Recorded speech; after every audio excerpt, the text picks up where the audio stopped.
Bon, bah, une nouvelle illumination rajoutée à la liste. J'ai envie de dire qu'on a l'habitude maintenant, le supporter du Real.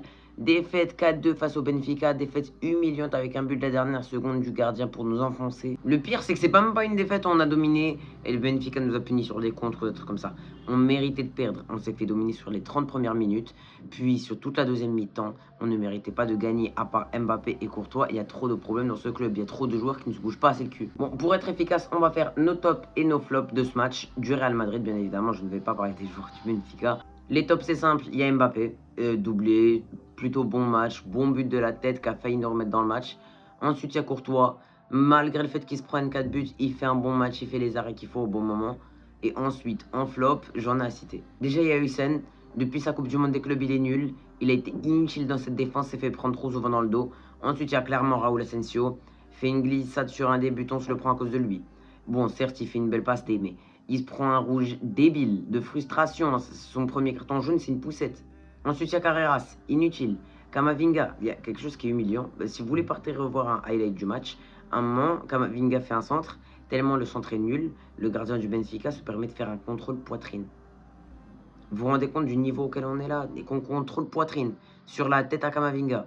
Il y a Chouameni, c'est pas mieux. Güler, c'est pas mieux. Bellingham, c'est pas mieux. Très mauvais match. Tous, ils ont été affreux. Vinicius, inutile, inexistant. Mastantuono, il faisait des erreurs techniques que tu n'as pas le droit de faire à ce niveau-là. Rodrigo qui rentre en 30 minutes, il se prend un rouge. Et il y en a qui disaient qu'Arbelo avait tout changé, que le problème c'était Xabi, c'est beaucoup plus profond. Et on a des années de retard sur le football moderne. Et avec Arbeloa, on ne va rien gagner. Et même si on gagne quelque chose, ça ne veut pas dire que c'est la bonne méthode. Ça ne change rien. C'est juste tu mets un pansement sur une mare de sang. Ça ne va rien changer. Je tiens quand même à saluer la performance de Mourinho, qui retrouvait le Real Madrid. Je le trouvais un peu en fin de cycle, un peu en fin de souffle. Mourinho, ces dernières années, qui n'arrivait plus avec le Benfica, avec Tottenham, avec l'Inter. Ça avait été des flops.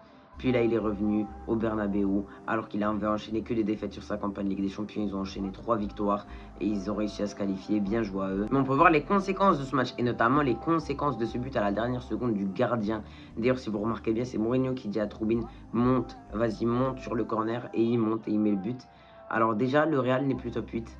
Voilà, on pensait que le Barça allait peut-être pas réussir à faire un top 8, ou pour le Real c'était assuré. On n'est plus top 8. Si vous remarquez, les 8 équipes du top 8 ont toutes gagné. Donc c'était une dernière journée très importante pour pouvoir se qualifier top 8. Marseille, au bout du fil, sur un but à la 97e, la dernière action des 18 matchs de la phase de Ligue, un gardien qui marque élimine Marseille. Je n'ai jamais vu ça. En même temps, perdre 3-0 face à Bruges, faut le faire. On va dire que l'élimination, elle est un peu méritée, elle est un peu justifiée, mais c'est dur. Ici, si on veut faire un bilan plus global, il y a le Napoli qui perd pour la première fois depuis 2 ans en domicile, qui n'est pas qualifié, qui ne passe pas la phase de Ligue. Conte n'y arrive toujours pas en Ligue des Champions. Et c'est une très mauvaise pub pour l'Italien, parce que le champion en titre d'Italie qui n'arrive pas à se qualifier top 24 de la phase de Ligue, c'est très grave. Il y a un autre championnat qui par contre lui performe, l'Angleterre.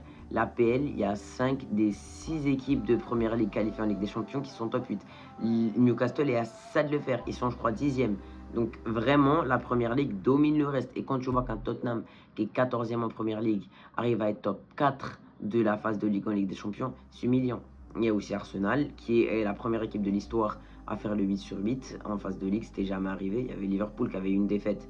Liverpool de l'année dernière, aujourd'hui il serait deuxième, comme le Bayern, ou troisième même. Et à Monaco qui a réussi à se qualifier, qui a réussi à gratter le nul face à la Juve, c'est ce qu'il leur fallait. Monaco qui avait beaucoup moins de chances de réussir à se qualifier top 24 que Marseille, et pourtant, comme quoi. Et maintenant on peut faire les grands perdants et les grands gagnants de la soirée. Déjà les grands gagnants, il y a le Sporting qui arrive à se qualifier top 8. Sachant qu'en championnat portugais c'est bouché, le Porto va sûrement gagner le championnat. Le Sporting qui arrive à arracher un top 8, qui ont gagné leurs 3 derniers matchs. Ensuite il y a Benfica.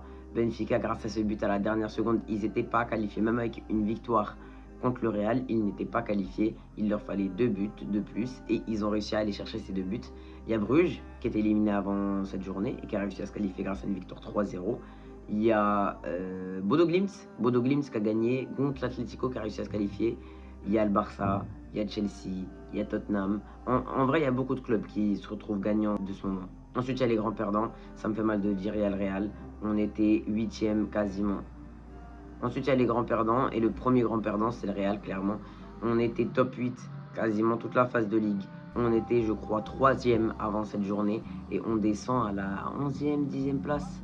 Alors qu'on était 3e, on avait juste à gagner contre une équipe qui n'était même pas top 24 et on se fait détruire 4-2 contre un Benfica qui n'était même pas top 24 avant ce match.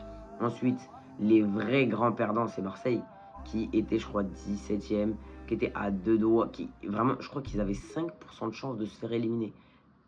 Ils se prennent 3-0 face à Bruges, Bodo Glimt bat l'Atlético, Benfica bat le Real 4-2. C'est un scénario utopiste. Il y a le Napoli qui n'est même pas top 24, mais ça je l'ai déjà dit. Mais ce match me rappelle un peu celui du Celta, où on se prend 2 rouges, où c'est une humiliation, il y a vraiment un symbole. Le dernier but du Celta à la toute fin est très humiliant. Là, le dernier but de Benfica à la toute fin est très humiliant. Si on peut arrêter de se prendre des branlées comme ça ferait plaisir. Si on veut se projeter sur les playoffs, on aura soit Bodo Glimt, soit un remake contre Benfica. Bon, je vais pas vous mentir que j'aimerais bien Bodo Glimt. Je crois qu'en 8e, on aura aussi un bon tirage. On aura un truc du style Sporting ou Atalanta. Franchement, le fait d'aller en playoff, même si c'est contre Bodo Glimt, ça me fait chier. Puisque de 1, Mbappé va se rapprocher du record de Ronaldo. Là, je crois qu'il a 13 buts. Et Ronaldo est à 17 buts, donc c'est que 4 buts. Il lui reste 2 matchs de playoff. Si on va en finale, imaginons qu'on va en finale, 2 matchs de playoff, 2 matchs de 8e, 2 matchs de quart, 2 matchs de demi, une finale, ça fait 9 matchs. Il faut qu'il mette juste 4 buts en 9 matchs. Mais surtout, et c'est pour ça que je le souhaitais au Barça, c'est que tu te fatigues. Tu as plus de matchs à jouer, tu as possiblement plus de joueurs qui vont se blesser. C'est pour ça que jouer les playoffs, c'est chiant. Et c'est pour ça qu'il faut vite passer en top 8. On aura plus de matchs à jouer, donc on va possiblement lâcher des points en Liga. Et dans la course au titre, c'est pas bien. Et ça me fait chier parce qu'on se retrouve au classement où le Barça devait être. Et le Barça se retrouve au classement où il devait être. Parce que eux, au début, ils se faisaient mener contre Copenhague. Ils ont failli faire la même chose que nous. Mais en deuxième mi-temps, ils ont réussi à se ressaisir. Ils sont pas des bottlers. En tout cas, quand on regarde le calendrier, on a des matchs plutôt simples jusqu'à fin mars. On affronte des équipes comme le Rayo, Valence, la Sociedad, Elche. Donc on est censé prendre des points en Liga. Mais ces matchs de play-off qui peuvent rajouter de la fatigue et qui peuvent perdre des points dans des petits matchs font quand même chier. J'ai entendu qu'on veut ramener Unai Emery. J'ai pas confiance au projet d'Arbello. Du coup, ramener un coach me semble être une nécessité. Je pense pas qu'il va nous faire une Zidane. Emery, ça me fait penser au PSG 2018. Il se faisait pas respecter parce qu'il a pas un grand nom. Et je pense qu'on aura les mêmes problèmes. Et ça me rend triste. À l'époque, je me moquais du PSG et de ses problèmes. Et maintenant, on se retrouve avec encore pire. Mais bon, vous m'avez déjà assez entendu chouiner. C'est la fin de cette vidéo. Si elle vous a plu, n'hésitez pas à liker, à vous abonner, à commenter, à partager. Moi, je vous dis à la prochaine. A plus.